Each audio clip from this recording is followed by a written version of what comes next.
Does paying women to have kids actually work? It's been tried across the globe for decades and birth rates keep tumbling.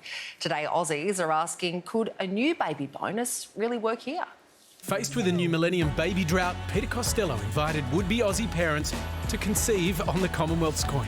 Have one for mum, one for dad, and one for the country. After an initial offering of $2,500, the ante was upped to $5,000 payments to reproduce. And by 2007, the birth rates began to rise. I take my hat off to Peter Costello. 10 years since that population-boosting policy was put to bed, Australia's fertility rate is nearing a record low. The barriers to having a child or having subsequent children in Australia are now insurmountable. It's a similar situation around the world where some countries are again throwing money at the issue. Donald Trump's promising a Cash for Kids scheme if re-elected. Baby bonuses for young parents to help launch a new baby boom. While South Korea is considering a $105,000 bonus for breeders, with projections their population will fall 60% by the end of the century. $105,000. Ooh! That's not enough. You got to punch it up way higher, you know, just give him more. I would heavily think about it. But this time round, the coalition is not convinced cash is the answer, ruling out a return to the baby bonus. I feel like it would have to be a lot, like definitely a lot. Like 10K? No, I don't want to have one and I'm going to keep to that decision. Do I have to keep the baby? Like, do I have to, like, have it? Baby bonuses simply do not work. They are a piss in a pond when it comes to raising a child. So, is the pay-per-pregnancy model missing the point? It's a whole lot more than just switching on Barry White. Housing affordability, job insecurity and the cost of living, they are making it unrealistic to have a child. Or can government-endorsed baby bribes save a shrinking civilization? Although Barry White's okay too. Georgie Dent is the Chief Executive of the Parenthood and joins us now.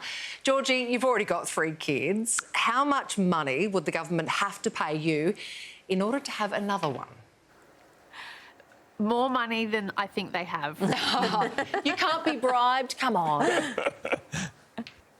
No, look, well, actually, today is my eldest daughter's 14th birthday, and I love the 3 children that we've got, but I'm not willing to go back into the baby bit, even though I did love it. You're already doing your duty anyway. Exactly. 3. You've had 3. But if the government does want people to have more babies, what do you think would actually encourage women to have more kids? Well, we have to be realistic about the context in which people are thinking about bringing children into the world. And if you don't have things like secure housing, that makes it really difficult to think about starting a family. Georgie, do you think as a society, as a nation, maybe we're just a victim of our own success because we've been working for so many decades to make sure women are getting the same access to education, that there is more access to the workforce and you can stay in the workforce, and that actually one of the consequences of those things is people maybe don't have kids or they delay them and then ultimately don't have them? Look, there's no doubt that over the last 50 years, our society has changed really dramatically, and women participating in the workforce at a greater rate is one of those sort of fundamental changes that we've had. But one of the peculiar things about Australia is we have got a really high rate of educational attainment for women. But we've actually got a peculiarly low workforce participation rate for women after they have children. And that is a reflection of the fact that here in Australia, it's actually quite difficult to combine your paid work with your caring responsibilities. And it's not because parents don't want to do that. It's that it's actually really difficult to find a job that is flexible, where you are supported, where you can combine the legitimate needs that your children have with your need to be present and available and productive at work. So, Georgie, would a baby bonus ever work? I mean, is anyone in the world getting this right?